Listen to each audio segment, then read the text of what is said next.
Arnheim understood, sound and sense do not necessarily coincide in the mind of the listener. The word first comes to us as a sound enveloped by other sounds. It is only later, on a higher level of abstraction, that we detach the word from its soundscape, parsing its meaning according to linguistic codes. For a brief moment, though, the spoken word and its noise are fused, merged in what Arnheim calls a sensuous unity, exterior to language. The oral world consists of sounds and noises. We are inclined to give the first place in this world to the spoken word. We must not forget, however, especially when we are dealing with art, that mere sound has a more direct and powerful effect than the word. It is difficult at first for most people to realize that, in the work of art, the sound of the word, because it is more elemental, should be of more importance than the meaning. But it is so. Arnheim was asking readers to think of sound as a semiotically complex phenomenon in itself, detached from verbal meanings. As a statement about art, advancing the priority of sound over the law of meaning was consistent with avant-garde ideas, such as those associated with Luigi Russolo's noise art, F.T. Marinetti's Brutism, Dada's sound poetry, Antonin Artaud's Theatre of Cruelty, and Pierre Schaeffer's Musique concrète, even if it was not very amenable to an emergent radio industry that saw its future in the economics of sponsorship. Once sound was no longer tethered to linguistic meaning, a radical form of radio art was implied, as Douglas Kahn has noted, a possibility unlikely to please the guardians of American radio. Phonophobia. In fact, cultural nervousness about the psychodynamics of radio sound had already appeared. The worry was that if sound did not always coincide with meaning, then listeners might stray from radio's message. This anxiety was an early concern of radio research.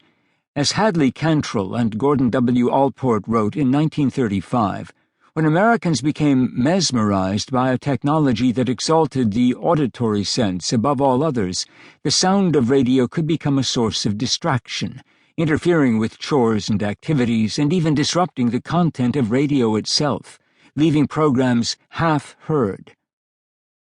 Americans did housework, handicrafts, and farm work with the radio on.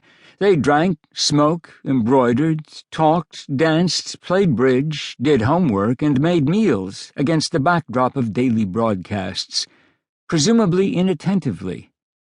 The problem of the distracted listener surfaced as a pressing theme in American public discourse during the 1930s, much the way Internet surfing worries today's cultural elite.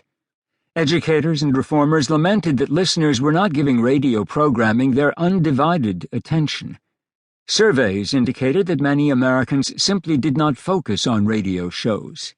Young people in particular, it was thought, lacked sufficient concentration to give radio its proper due, failing to listen with discerning interest to radio's speaking voices and their messages. Without greater attentiveness, reformers feared, American listeners would lose their critical edge, becoming more passive, even lazy. To avoid bad habits, listeners were advised to consult with network guides in newspapers so as to make more deliberate programming choices. They were encouraged to organize attentiveness groups, and it was even suggested that intelligent listening habits be taught in the schools. In the view of the cultural elite, Americans were experiencing what I would describe as a kind of acoustic drift, straying from radio's message. If this was true, the cause was not so much that their minds were elsewhere, but that, as Arnheim noted, it was the nature of sound to stray from the work of meaning. Since sound follows the listener wherever he turns, radio tends to become the auditory foil of daily occupations, attracting sporadic attention, but not really commanding its audience. Pure sound, he wrote, encourages the mind to wander. America's cultural elite may have had radio's socio-economic influence in mind when preaching against distracted listening, but the logocentric assumptions they brought to the medium, especially the assumption that radio's form should always be inseparable from